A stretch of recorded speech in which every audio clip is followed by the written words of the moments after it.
Team kind of feels like they've given away a game in this series. If you're not a Braves or Cardinals fan, you're very entertained by this thing. If you're a fan of either one of those teams, your heart is jumping through your chest tonight.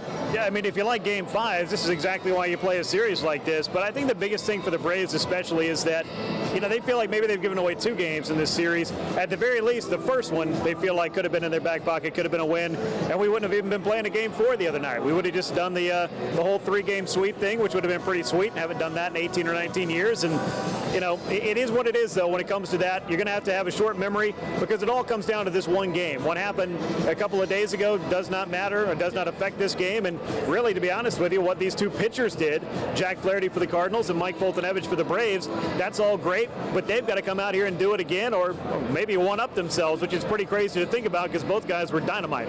That was an electric game for both of them. Once the Braves dropped Game 1, I thought the chances of this thing going 5 were obviously much higher, but based solely on the fact of how difficult it is to win back-to-back games in St. Louis in the postseason, you got to figure you're going to have to go the distance now, and that's what they're going to have to do tonight. But yeah, Folty, Flaherty, if you look at Folty's entire body of work, I think coming into his Game 2 start, you're thinking, man, does he have what it takes? Is he going to be fine between the ears? But if you look at his body of work since he came back from Gwinnett, I think as a Braves fan, you got to feel pretty good about his chances tonight. I really like where Mike Foltynewicz is right now, because his headspace is so much different than it was even 3 or 4 months ago when he went down to Gwinnett. A lot of people would have just written him off. In fact, I think a lot of fans did write him off and thought, well, there goes the season, it's lost, he's got to go to the minors, he's not going to find it, and we're going to have to figure out a way to win without our all-star pitcher at the front of the rotation. And that was something that they were having to do already, the Braves were, when he missed a significant portion of spring training and most of April. So he's really put things together in a season that probably feels like a couple of years for him, rather than just one 6-month baseball season. But I like his headspace right now, just from his comments before the game. It seems like he's focused, but he's also loose in terms of he's been here before. He's pitched already in this series. He's pitched in the postseason, even last year. That wasn't a great experience for him, but what you bring out of that and what he was able to do in the second half, and then carry that on over into the postseason in his first start, I think you got to like having Mike out there, because he's your hottest pitcher right now. You got to go with what got you here, and for Folty and the Braves, really, this has all kind of come into or spun itself into a very nice thread of the Braves story for 2019. What he was able to do from a redemption standpoint might be one of the best stories of the season, and if he writes another chapter here tonight, it'll get that much better. At the plate, I think Adam Duvall's storyline is also tied into Folty's, with his season that he had in Gwinnett and the success he's had in his career now against Jack Flaherty. Obviously, Flaherty is rock solid, but Duvall able to take him yard in Game 2. He's homered against him in the past when he was with the Reds. And now he's in the lineup tonight. Do you think that maybe he should have gotten that chance earlier in the series, Game 4, and what do you expect to see from him in this decisive Game 5?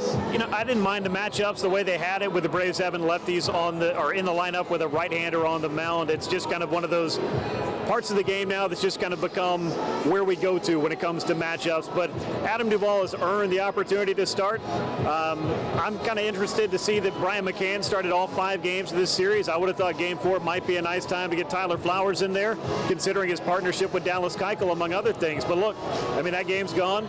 First 4 games are gone. You've split them thus far, and if you're Adam Duvall, you certainly want to bat in your hands in Game 5 with an opportunity to do something, and he's going to get that tonight.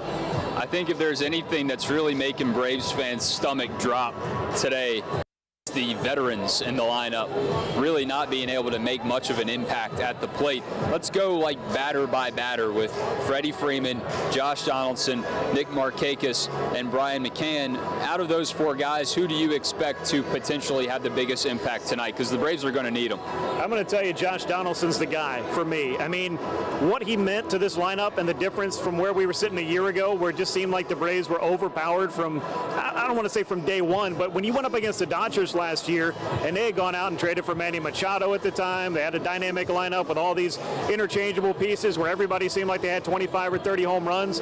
The Braves clearly came into that lacking a little bit of that power, that thunder, if you will, and Josh Donaldson needs to bring the rain tonight, I think. I watched him take BP today, and it just seemed like it was so much more intense than your average round of BP. He was taking pitches, he was working things over. It was a very active round of BP, if that makes sense, and that's kind of a telling telling sign to me that this is a guy that came to the ballpark and wanted to get locked in right away and really feel like he was facing live rounds from just the first pitch he saw today.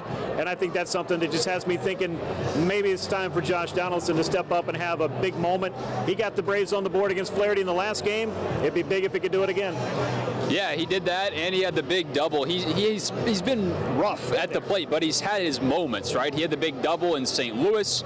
You know, we're not going to hear about Freddie Freeman's health at this point, whether he's good or bad. We're just not going to, because they don't want to give anyone in the postseason that advantage.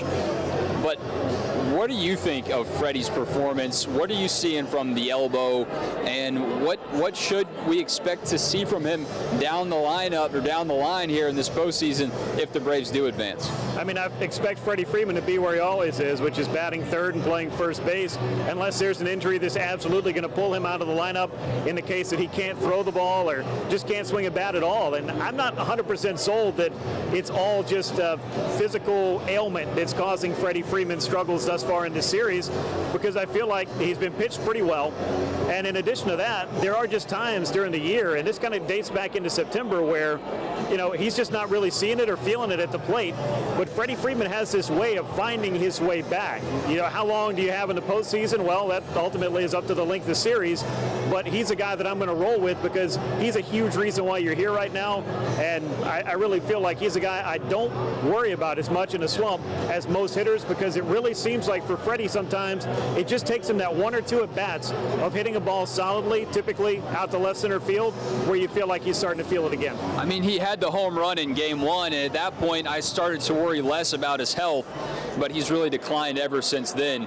But you're right, the play that he makes in Game 3 in the 9th inning, you might not be playing right now if Freddie's not on the bag to make that. I know he had the one in Game 4 where Yadi Molina hits it right over his glove. He may or may not have been in the right position there, but he's certainly not going to jump to make that play. I think only Shaquille O'Neal or Zion Williamson is going to jump up to make that snag. But if for no other reason, having Freddie in the lineup for his presence at first base is a necessity.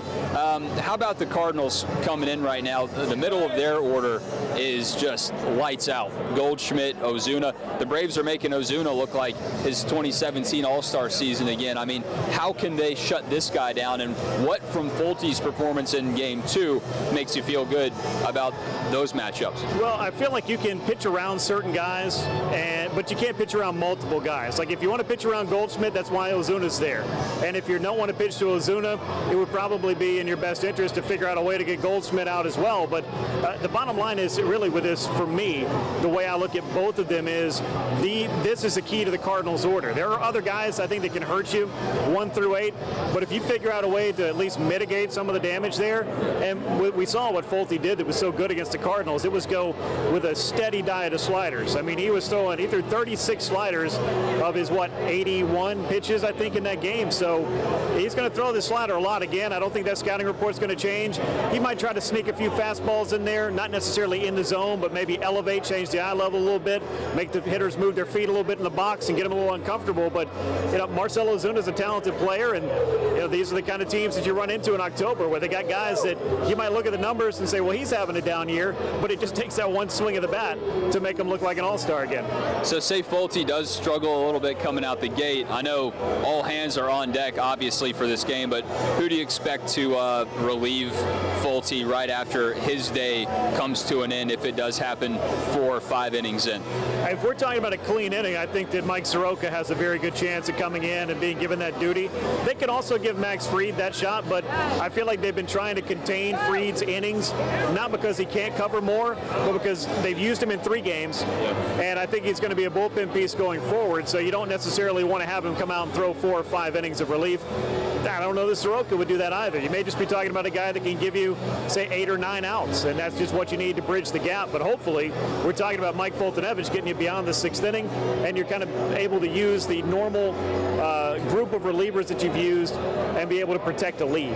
Obviously, the Braves had plenty of speed bumps in Game 1 with Luke Jackson coming in and giving up that home run, but other than that game, the Braves bullpen has been just as solid as it's been the month of September coming into this series. So So I think there's a lot of reason to feel confident about that if Fulte can go the distance tonight like he did in Game 2.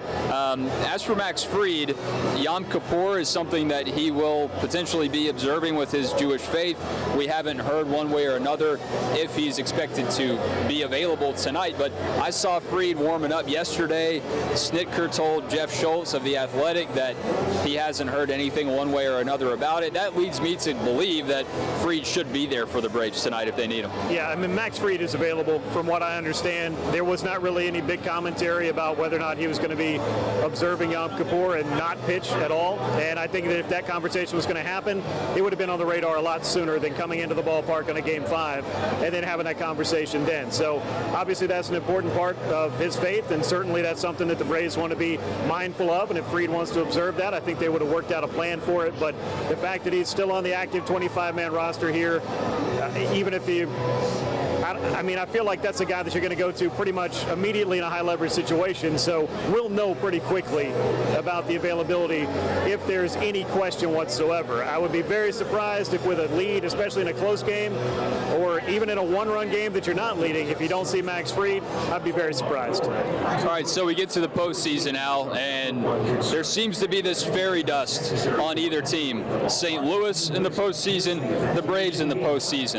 I know none of those teams have any bearing on what these teams do tonight, but you can't help but have that in the back of your mind tonight if you're a Braves fan. I mean, it's October. I mean, that's kind of what it is. I think up in St. Louis, they're calling it devil magic, and that's what they're running with, which is fine. But, you know, this is one of those times a year, more so than your 162, where every 90 feet does matter. Every base hit is a rally, and every pitching change is scrutinized in ways that you don't normally do it. I mean, we see starting pitchers getting the hook after giving up a couple of 3 runs, or in some cases, a couple of 3 hits. You got guys throwing on short rest. They don't do that all season long either.